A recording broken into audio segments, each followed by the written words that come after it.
नमस्कार, मैं रुबीना सैफी। आप देख रहे हैं द इंडिया न्यूज। आइए नजर डालते हैं इस वक्त की कुछ ताजा खबरों पर। फिलिस्तीन को नरेंद्र मोदी जी के ट्वीट के समर्थन की कोई जरूरत नहीं, क्योंकि उसके समर्थन में हजारों लाखों करोड़ों लोगों की दुआएं चल रही हैं। कि जिस वक्त पर इजराइल के द्वारा फिलिस्तीन के बच्चों को दीवार से बांधकर उनको तोप से उड़ा दिया गया था, उस वक्त पे वो अपना मुंह बंद करके कहां बैठे हुए थे। जो सच्चे हिंदू जो जा रहे हैं इजराइल का साथ देने के लिए, वो पहले चाइना बॉर्डर पर चले जाएं। जो देश 1948 से पहले पूरा 100% हुआ करता था, आज वो मात्र 17 से 16% बचा है। क्या वो फिलिस्तीनी अपनी आजादी की जंग को ना लड़े? मैं इस बात से बिलबिला रहा हूं कि हमारे प्रधानमंत्री ने मणिपुर पर ट्वीट नहीं डाला, लेकिन वो उन्होंने इजराइल को ट्वीट डाल दिया। इसका मतलब प्रधानमंत्री को इजराइल से ज्यादा लगाव है और मणिपुर से कम है। फिलिस्तीन का समर्थन करने वालों को देश के लोग जो नीचे लिख रहे हैं कि ये देशद्रोही है, ये गद्दार है, तो क्या आप देश के माननीय पूर्व प्रधानमंत्री स्वर्गीय श्री अटल बिहारी वाजपेयी जी को भी यही कहना चाहेंगे? हमारे देश की गोदी मीडिया जो मुंह उठाकर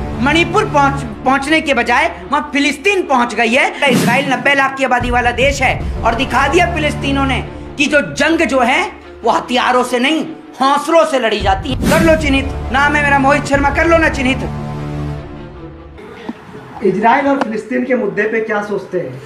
देखिए, एक बात मैं आपको बता देता हूं, आज देश के अंदर दो तरीके के लोग हो चुके हैं। एक ऐसे लोग जो मणिपुर के ऊपर चुप्पी साधे हुए थे, लेकिन आज वो कह रहे हैं कि आई सपोर्ट इजराइल, और वो कह रहे हैं कि हमें इजराइल भेज दो आप। एक बात मुझे समझ में नहीं आई कि उन लोगों ने ये क्यों नहीं लिखा, जब मणिपुर के अंदर महिलाओं को निर्वस्त्र कर घुमाया गया तो उस वक्त उन लोगों ने ये क्यों नहीं लिखा कि आई सपोर्ट मणिपुर और हमें मणिपुर भेजो, हम देश की बहन बेटियों की इज्जत और आबरू बचाना चाहते हैं। उस वक्त उन लोगों ने क्यों नहीं बोला? दूसरी बात ये कि आज जो लोग चिल्ला रहे हैं और कह रहे हैं कि इजराइल के साथ गलत हो रहा है, जरा मुझे वो इस सवाल का जवाब एक शब्द में दें कि जिस वक्त पर इजराइल के द्वारा फिलिस्तीन के बच्चों को दीवार से बांधकर उनको तोप से उड़ा दिया गया था, उस वक्त पे वो अपना मुंह बंद करके कहां बैठे हुए थे?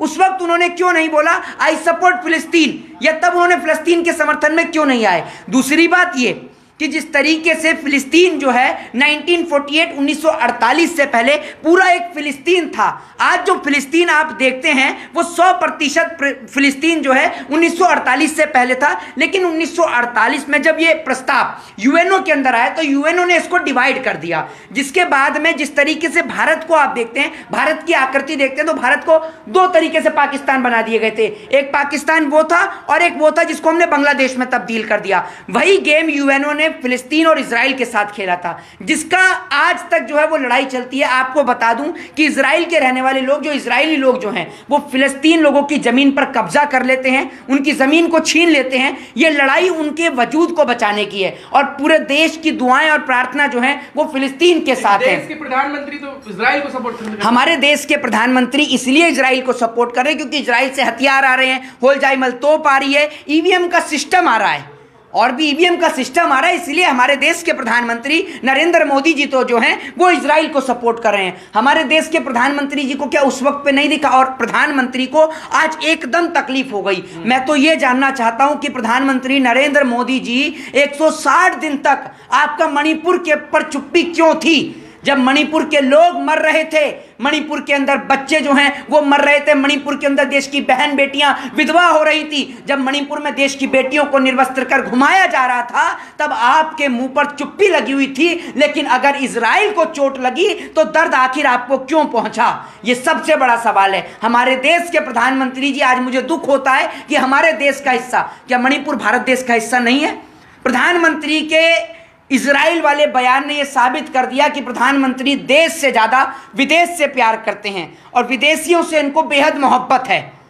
तभी तो जी तो आप क्या चाह रहे हैं कि देश भर में, दुनिया भर में क्या दंगा फैले, बम ब्लास्ट हो, इस तरह की घटना हो? एक बात मुझे बताइए, आज हमारे देश की गोदी मीडिया जो मुंह उठाकर मणिपुर पहुंचने के बजाय वहां फिलिस्तीन पहुंच गई है, वो देश की गोदी मीडिया, चमचागिरी करने वाली मीडिया, मुझे सवाल का जवाब दे दे कि मणिपुर पे आप लोग कहां गायब थे? क्यों आपने मणिपुर में ग्राउंड रिपोर्टिंग नहीं करी? इसलिए नहीं करी कि आपके आका वहां प्रधानमंत्री हैं देश के, और आपके आका ने एक व्यक्ति को वहां पर मुख्यमंत्री बना रखा है, इसलिए आप लोगों का मुंह बंद था। मणिपुर पर सबके सब चुप थे। और बात रही फिलिस्तीन की, तो मैं आपको एक बात बता देता हूं कि फिलिस्तीन को नरेंद्र मोदी जी के ट्वीट के समर्थन की कोई जरूरत नहीं है, ये मैं आपको बता देता हूं, क्योंकि उसके समर्थन में हजारों लाखों करोड़ों लोगों की दुआएं चल रही हैं। और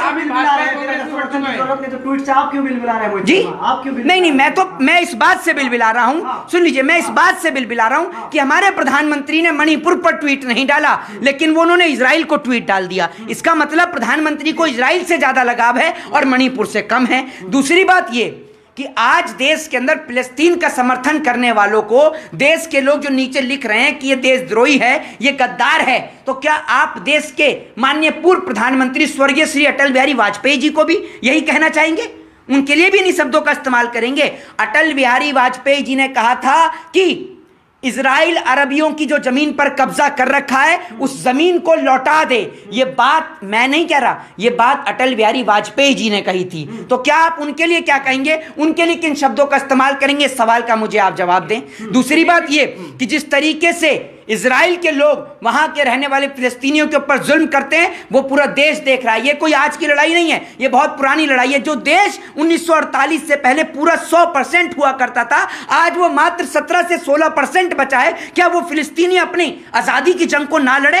क्या बुज़दिलों की तरह, कायरों की तरह घर में बैठ जाएं? इजराइल में तो अपने पवित्र स्थान को मानते हैं वो। किसको? वैसी जगह को। अरे एक बात मुझे बताइए, तो कौन से धर्म के अंदर लिखा है कि छोटे छोटे बच्चों को तोप से बांधकर उड़ा दो?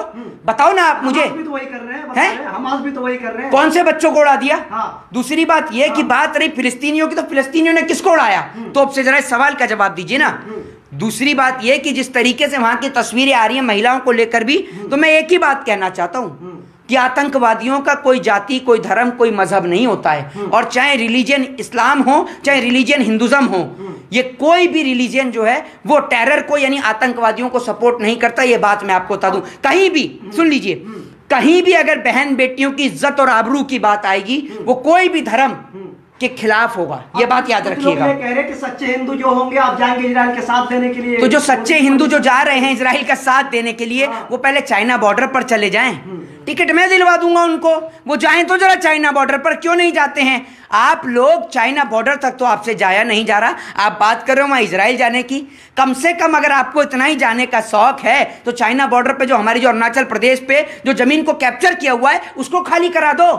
क्यों नहीं कराते आप? करा दो खाली, अगर आप में दम है तो। वहां तो नहीं कराते हो। प्रधानमंत्री जी चाइना को लेकर बोलते नहीं, मणिपुर को लेकर बोलते नहीं, और पाकिस्तान की तो बिरयानी भी खाते हैं, पाकिस्तान में केक भी काटते हैं। इनकी पार्टी के जो नेता हैं जिन्ना की मजार पर फूल भी चढ़ाते हैं, और हमारे देश के प्रधानमंत्री इजराइल का समर्थन करते हैं। मोहित शर्मा, पूरी दुनिया दो गुटों में बढ़ चुका। अब इंडिया में भी ये चीज देख रहा है कि कांग्रेस कह रही है फिलिस्तीन के सपोर्ट में और भाजपा कह रही है इजराइल के सपोर्ट। देखिए मैं एक चीज आपको बता देता हूं, अगर एक कोई सच्चा व्यक्ति है जो इंसानियत और मानवता को मानने वाला व्यक्ति है, उसका सपोर्ट सिर्फ और सिर्फ फिलिस्तीन को होगा। उसके पीछे का रीजन है सर, कारण है।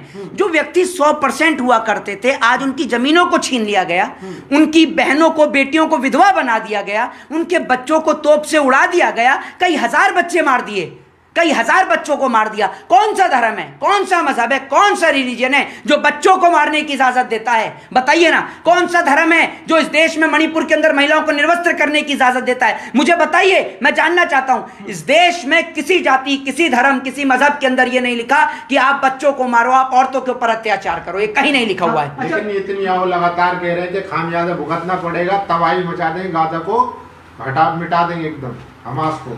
देखिए बात रही मिटाने की, तो आप कभी नहीं मिटा सकते हैं। मिटाने वाले खुद इतिहास बनकर बैठ गए हैं, ये बात याद रखिएगा। तो बात रही गाजा पट्टी को मिटाने की, फिलिस्तीन को मिटाने की, तो पूरा देश समर्थन में है। ठीक है, चंद लोगों को साथ लेकर चलने वाला इजराइल 90 लाख की आबादी वाला देश है, और दिखा दिया फिलिस्तीनों ने कि जो जंग जो है वो हथियारों से नहीं, हौसलों से लड़ी जाती हैं, और हौसले की कमी फिलिस्तीन के पास नहीं है। हौसला भरपूर है फिलिस्तीन के पास, ये याद रखिएगा। उनके पास हथियार की कमी हो सकती है, लेकिन हौसला भरपूर है। और आज वहां का बच्चा बच्चा जो है वो इजराइल को मुंह तोड़ जवाब देने के लिए खड़ा हुआ है। अच्छा, हर कोई बताया जा रहा है कि अपना राय रख सकता, सपोर्ट कर सकते हैं। जैसे कोई इजराइल को सपोर्ट कर रहा है भाजपा वाले, वैसे फिलिस्तीन को कर रहे हैं कांग्रेस वाले। लेकिन अलीगढ़ मुस्लिम यूनिवर्सिटी के छात्र प्रोटेस्ट करते हैं तो उसके खिलाफ FIR हो जाता है। देखिए ये देश में, आज की देश में जो आप डेमोक्रेसी जिसको समझ रहे हैं, वो डेमोक्रेसी नहीं, डिक्टेटरशिप है, तानाशाही है। मैं आपको इंटरव्यू दे रहा हूं, अपनी बात, अपने तथ्यों को रख रहा हूं, अपने तर्कों को रख रहा हूं, तो कोई बड़ी बात नहीं है कि अगर मेरे ऊपर भी FIR हो जाती है तो मैं, कोई बड़ी बात नहीं है। आज की डेट में FIR से जो लोग डर गए वो अपने घर के अंदर बैठे हुए हैं डर कर। हम ना FIR से डरते हैं, ना हम जेल से डरते हैं, ना कोर्ट से डरते हैं, ना कचहरी से डरते हैं। मैं खुद कानून को मानने वाला छात्र हूं। मैं एक बात आपसे बोलना चाहता हूं कि मैं कानून को मानने वाला छात्र हूं। मैंने कुछ गलत बात तो कही नहीं है। जो कही वो हकीकत है, फैक्ट है कि इजराइल ने बच्चों को उड़ा दिया, फिलिस्तीन के बच्चों को उड़ाया, उन्होंने तोप से बांध बांध कर उड़ा दिया बच्चों को। यह हकीकत है। उनकी जमीनों को कब्जा किया गया फिलिस्तीनियों की, यह हकीकत है। वहां की औरतों को विधवा बना दिया गया, यह हकीकत है। इस हकीकत से आप मुंह नहीं मोड़ सकते। नमाज पढ़ते व्यक्तियों के ऊपर आप गोला दाग देते, तब नहीं दिखाई दिया आपको। चिन्हित करने की बात कर रहे हैं भाजपा वाले कि जो फिलिस्तीन के सपोर्ट कर रहे हैं उसको चिन्हित किया जाएगा। हाँ, कर लो चिन्हित। हाँ, कर लो चिन्हित। नाम है मेरा मोहित शर्मा, कर लो ना चिन्हित। क्यों नहीं करते हो चिन्हित? आपके चिन्हित करने से देशभक्ति होने का या ना होने का प्रमाण नहीं मिलता है। एक इंसानियत और एक मानवता और मेरा धर्म सिखाता है, जो सत्य है उसको सच बोलूं और जो गलत है उसको गलत बोलूं। जय हिंद, जय Bharat, Vande Mataram. Subscribe now and press the bell icon. Never miss an update.